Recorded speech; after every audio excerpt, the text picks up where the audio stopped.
como financiar um imóvel sendo profissional liberal ou autônomo em 2026. Tudo bem, meu amigo, minha amiga? Eu me chamo Rafael Serra, economista e securitário da Capital Consórcio Imóvel, e vamos direto ao ponto. Veja bem, nós estamos em 2026, agora estamos em março de 2026, e todos os bancos e instituições financeiras estão sob grande pressão. O que está acontecendo no mercado de forma muito geral é que os juros estão altíssimos e os bancos estão percebendo que isso está impactando diretamente na capacidade de pagamento mensal dos seus clientes, né, que contrataram financiamentos bancários. Pois bem, da onde que está saindo isso? Tá? Dados recentes apontam que está batendo recorde o número de imóveis que estão indo a leilão. Isso, inclusive, na internet tem bastante informação sobre isso, de pessoas que são especialistas no assunto e que estão trazendo aí essas novidades, por assim dizer, né, de imóveis que estão com preços muito baixos, em virtude dos seus antigos proprietários não estarem dando conta de efetuar o seu pagamento do seu financiamento. E aí é que entra, portanto, o título desse vídeo, né? Como que eu vou financiar? Bom, primeiro o banco exigirá de você pelo menos 20 a 25% de entrada do imóvel, tá certo? Isso é para quê? É para reduzir o risco dele. Isso naturalmente vai fazer com que, caso ele precise efetuar uma liquidação forçada, ou seja, obrigar você a vender esse imóvel, porque você não está conseguindo pagar, ele já garantiu que do total do imóvel, 25% já está pago.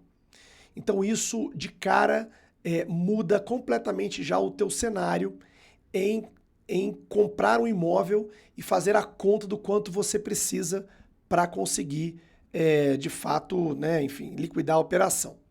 Então veja bem, 20 a 25% do imóvel você já vai ter que ter aí de entrada. Outro segundo ponto importante, imposto de renda. Profissionais liberais e autônomos, na maioria dos casos, acabam comprovando suas rendas através de extratos bancários. Poucos eram os bancos que permitiam isso. Eu tenho um colega que trabalha no Itaú, era um banco que permitia eventualmente isso. Hoje ele disse para mim que está muito mais difícil de você conseguir aprovar se utilizando-se apenas de extratos bancários e imposto de renda. Onde que eles querem chegar com isso? Eles querem que o teu imposto de renda esteja, vamos dizer assim, entre aspas, batendo com a tua movimentação bancária. Isso aumenta muito o problema de um profissional autônomo, liberal, conseguir ter essa vinculação perfeita, né, de movimentação bancária com o que você está emitindo de nota fiscal, com o que você tem feito ao longo do teu ano de trabalho lá, tá? Esse é o segundo ponto. O terceiro ponto, talvez este seja aí o mais importante de todos os três, é que a sua conta corrente, que faz a movimentação bancária, né, somado a esses recebimentos que você tem ali, né, especialmente os profissionais autônomos que têm contratos, né, contratos vigentes, por exemplo, um advogado com um contrato com uma empresa, um advogado com um contrato com enfim, com outro tipo, uma faculdade, uma outra coisa nesse sentido, né? E você tem ali todos os meses uma recorrência de pagamento, tá? Pagamentos recorrentes com o mesmo valor por bastante tempo, e que aí você vai apresentar esses contratos que você tem com essas empresas, com esses fornecedores. Isso hoje talvez seja até mais importante de todos para que você consiga aprovar o teu financiamento bancário.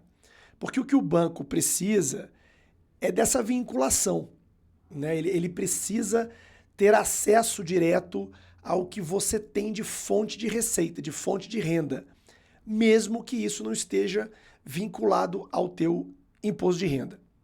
Enfim, esses são os três principais pontos, fora outros, né, também que o banco vai acabar te exigindo ali, pode te pedir, claro, todas as outras coisas, né, que envolvem uma compra como essa, né, que é uma CND, uma Certidão Nacional de Débitos, né? Uma certidão também de antecedentes criminais. Enfim, o rol de documentos ele é muito extenso. Tem isso até de forma gratuita na internet. Você pode pesquisar que você vai conseguir achar a relação toda de documentos. Mas a parte mais sensível é essa questão de você conseguir comprovar a tua renda, né? E aí, enfim, volto aqui a defender a questão do consórcio, exatamente por isso, porque o consórcio, primeiro, ele não tem nenhuma dessas três situações que eu citei. Ele não vai te exigir que você tenha a entrada, os 20%, 25%. Você pode comprar um consórcio hoje sem nenhuma entrada, tá? A segunda questão é que o consórcio aceita a movimentação bancária e não vai te pedir também contratos vigentes, não vai te exigir esses pagamentos mês a mês, batendo cravado ali, né, os valores. Então, assim, e por que não pede, né? Outro dia eu fui questionado por um cliente, a gente estava durante uma audiência, né, uma conversa, uma consultoria, e ele me questionou, mas Rafael, por que a administradora de consórcio não te exige isso?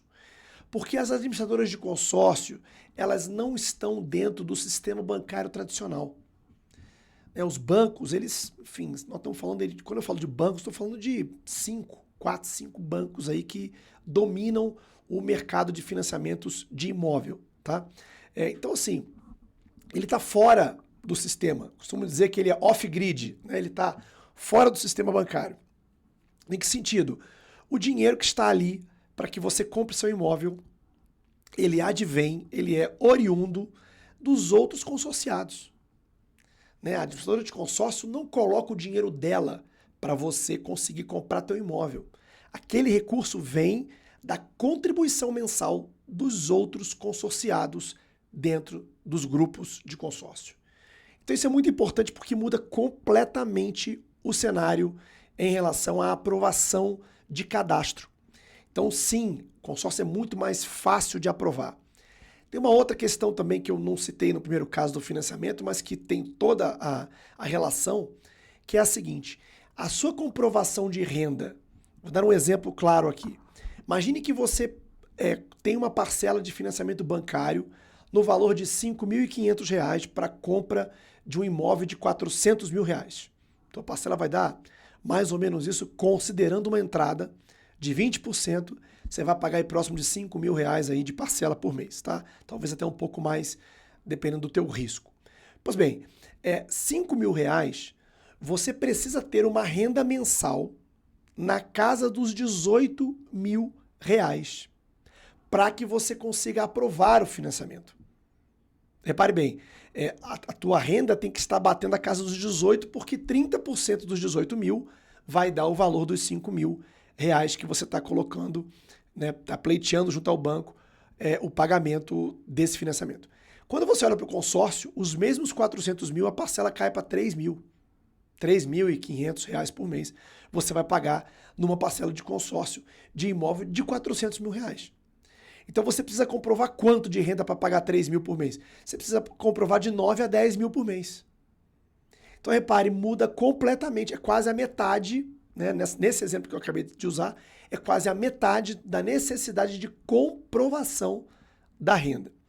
Então, meus amigos, mais uma vez aqui eu reitero a grande vantagem e, por assim dizer, a modernidade, né, da ferramenta do consórcio para profissionais liberais, autônomos, empresários, enfim, para pessoas que queiram comprar um imóvel, que não tenham entrada e que querem, sim, né, seguir adiante com a estratégia dessa compra tão sonhada de muitos brasileiros do seu imóvel próprio, seja ele para morar ou até mesmo para colocar os teus investimentos.